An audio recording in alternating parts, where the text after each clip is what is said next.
जय हिंद। तो आज की इस वीडियो में हम लोग क्लास 8 का chapter number 3 ruling the country side पढ़ेंगे। तो आज की इस वीडियो में हम लोग सोशल साइंस का जो हिस्ट्री का चैप्टर नंबर 3 है रूलिंग द कंट्री साइड वो हम लोग पढ़ेंगे। तो ये पार्ट सेकंड होने वाला है, जिसमें हम लोगों ने पार्ट फर्स्ट में हम लोग पढ़ा था कि कैसे कि जो ईस्ट इंडिया कंपनियों के इंडिया किस लिए आए थे, और हम लोग ने दीवानी राइट्स के बारे में पढ़ा था कि दीवान होता क्या है। तो दीवान में हम लोगों ने पढ़ा था कि दीवान एक राइट होता है जिसमें एक ईस्ट इंडिया कंपनी को एक बोल सकते हो कि इजाज़त मिल गया, परमिशन मिल गया था कि आप बंगाल के जितने बंगाल को टैक्स को कलेक्ट करके हमको देना, मतलब मुगल को देना है। एक दीवानी राइट में हम लोग पढ़े थे। तो ये कब हुआ था? 1765 में 12 अगस्त 1765 को क्या मिला था? दीवानी राइट मिला था ईस्ट इंडिया कंपनी का। उसके बाद फिर हम लोग ने देखा था कि मतलब कि जो ईस्ट इंडिया कंपनी है उसके वजह से क्या कि वो कैसे रेवेन्यू कलेक्ट कैसे करते थे।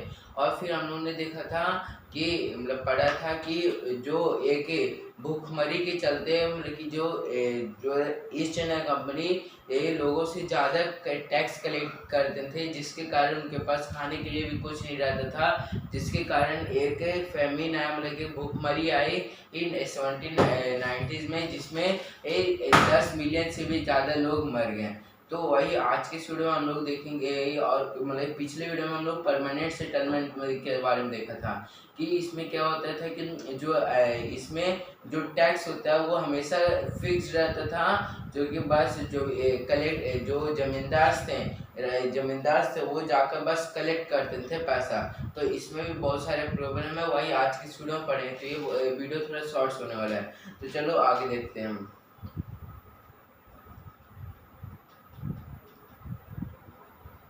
हाँ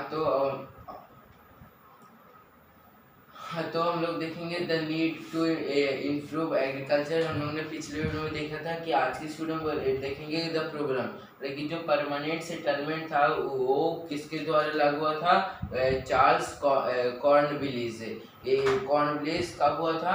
1793 में, मतलब कि 20 साल लग गए थे। सॉरी मतलब 1790 में नहीं, 1770 में फेमिन आया था, तो 20 साल लग गए थे इसको परमानेंट सेटलमेंट लागू होने में। अब देखते हैं प्रॉब्लम्स। तो the permanent settlement however created problems. Company officials discovered that the zamindars were in fact not investing in improving of land. मतलब कि ईस्ट इंडिया कंपनी ने देखा कि हम लोगों ने तो टैक्स को फिक्स कर दिए, पर जो जमींदार से वो अपना कुछ इम्प्रूव कर ही नहीं रहे। लेकिन उन परमानेंट सेटलमेंट में था कि टैक्स कलेक्ट करके और कुछ भी प्रॉफिट हो वो जो लैंड को इम्प्रूविंग में इन्वेस्ट करना है, पर कुछ वो कर नहीं रहे थे। तो the revenue that had been fixed was so high that the जमींदार found it difficult to pay। और ये बहुत ही ज़्यादा रेवेन्यू हाई था, जिसके कारण जमींदार से को कठिनाइयाँ आती थी पे करने में। और anyone who failed to pay the revenue lost his zamindari. numerous zamindars were sold off at auctions organized by the company. उसके बाद जो भी जमींदार से नहीं हो पाता था कि टैक्स हम लोग से नहीं कलेक्ट होगा, वो क्या करते थे कि बस जो उनका ईस्ट इंडिया कंपनी उसका जो लैंड था वो बल्कि लैंड था, और क्या करते थे लैंड का ऑक्शन कर दिया जाता था, बेच दिया जाता था, और जमींदार के पोस्ट से भी हटा दिया जाता था। क्योंकि वो जब नहीं दे पाते थे तब टैक्स से कलेक्ट करके। तो by the first decade of the 19th century the situation change. पर जो फर्स्ट डिकेड था, डिकेड मतलब कि 10 साल, 2 डिकेड्स मतलब होता है 20 साल। तो जो 19th सेंचुरी के 10 साल था उसमें सिचुएशन चेंज हुए।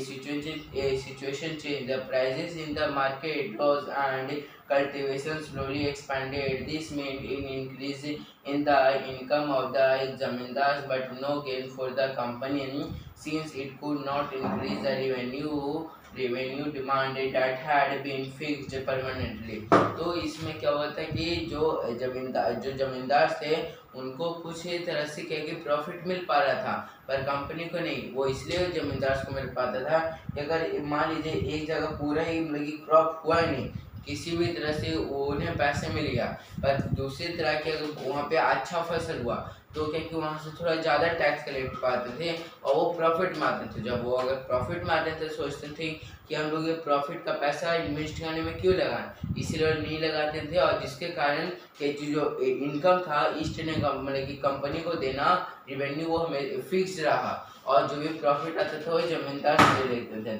इवन देन द जमींदार did not have an interest in improving the land, some and lost their lands in the early year of the settlement. Others now saw the possibility of earning without the trouble and risk of investment. As long as the zamindars could give out the land to tenants and get rent, they were not interested in improving land. और वहीं पे इन लोग क्या कि interest नहीं कर पाते थे कि लैंड को देखने के लिए।